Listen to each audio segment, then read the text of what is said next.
आमचे मित्र श्याम लांडी, आपले प्राचार्य, ते माझे विद्यार्थी सांगतो, आपले प्राचार्य प्रज्वल मॅडम, शिक्षक वर्ग आणि विद्यार्थी बंधू भगिनी, पहिल्यापासून आपण सुंदर काळात होता जोरदार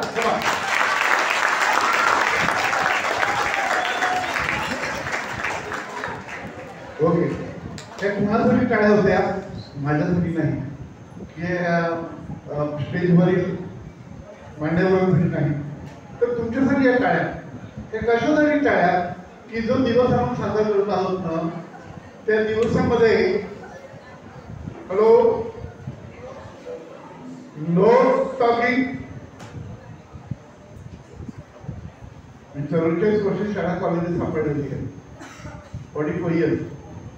तर जो दिवस आपण साजरा करतो ना, ओके, आणि ज्याच्यासाठी आपण साजरा करतो, जे आपलं उद्दिष्ट आहे की मराठी भाषेचा विकास झाला पाहिजे, ती बोलली पाहिजे, ती लिहिली गेली पाहिजे, त्याचा सहभागी झालं पाहिजे, ती ज्ञानवर्ष झाली पाहिजे.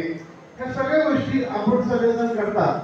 आपण मराठी माध्यमाच्या शाळेतून आलेला आहात, बहुतेक जण मराठी माध्यमातून आपण शिकतो, मराठी भाषा आपण शिकतो, बोलतो, वापरतो. मराठीमध्ये आपण नृत्य करतो, ते नृत्य झालं ते सुद्धा मराठी नृत्य, आणि म्हणूनच तुमच्यासाठी ह्या जोरदार टाळ्यांनी वाजवल्या. प्रिय मुलांना, तरुणींनो, बायबलमध्ये वाक्य आहे की God created his world in his own image and likeness. ईश्वराने जे निर्माण केलं ना, तेव्हा त्यांनी ह्या पृथ्वीचा विश्वनिर्मितीचा कळस म्हणून माणसाला निर्माण केलं, आणि माणसाला कसं निर्माण केलं, त्याच्या प्रतिमेप्रमाणे. ईश्वराची प्रतिमा म्हणजे काय, ऑल इंटेलिजन्स, ऑल होलीनेस, की बुद्धिमान. तर आपण सगळेजण बुद्धिमान आहोत, परंतु प्रिय विद्यार्थ्यांनो, त्या बुद्धिमत्तेचा विकास आपण जीवनभर करत असतो, बुद्धिमत्तेची मशागत आपण करत असतो. आपण जे काही शिकतो, जे वाचतो, जे आपण बोलतो, जे अनुभव आपल्याला येतात, आणि त्या व्यक्ती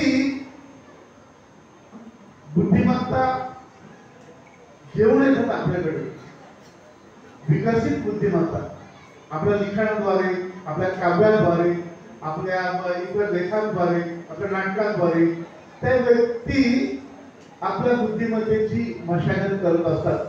प्रिय बंधूंनो, विचारच माणसाला विवेकी बनवत असतात, विचारच माणसाची घडवणूक करत असतात, विचारच माणसाला पुढे जाण्याची मार्ग दाखवत असतात. आणि म्हणून कुठेतरी म्हटलेलं आहे की thoughts are light of world, की विचारच आपल्या जीवनाचा प्रकाश असतो. आणि मग असे विचार देणारे आपले महान कविवर्य कुसुमाग्रज भीमा शिरवाडकर, मी पण त्याचा अभ्यासक आहे, मी त्यांच्या काव्याचा अभ्यास केलेला आहे, नाटकाचा पण अभ्यास केलेला आहे. आम्हाला MA ला विषयाचा त्यांचा काव्यसंग्रह होता. आपल्या कवींनी जी कविता, त्या कवितेचा उल्लेख केला, काना नावाची, ती माझी अत्यंत आवडती कविता, जिचा मी खूप वेळा प्रवचनामध्ये उपयोग केलेला आहे. की माणूस नवोमेद झालेला असताना माणसाला काय हवं असतं, पैसे नको, काय हवं असतं, पाठीचा हात, पुढं जा, प्रोत्साहन.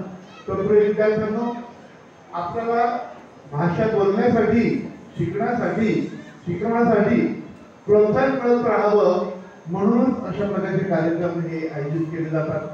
एकच शेवटचा संदेश की मी आपले कवी सागर मार्टिन यांच्या बरोबर मिळण्याला गेलो होतो, ओके, आणि जिथे गेलो तिथे आढळलं, काय आढळलं की तिथली लोक त्यांच्या भाषेविषयी अभिमान, की ते इटालियन माणूस इटली नाही, इटालियनच बोलणार.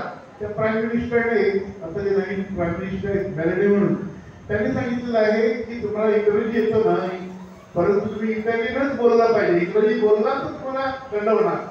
तुम्ही फ्रान्समध्ये गेलात, तो फ्रान्स मुलगा किंवा मुलगी अजिबात तुमच्याशी इंग्रजी किंवा कोणत्या भाषेत बोलत नाही, ते फ्रेंच मध्येच बोलणार.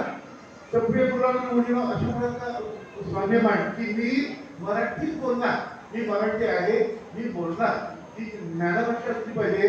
माझी ती दैनंदिन जीवनातली भाषा असली पाहिजे. त्या भाषेत मी लिखाण करणार, त्या भाषेत मी बोलणार, ती भाषा मी जपणार आणि तो भाषेचा मोठा गौरव आहे. God bless you one and all.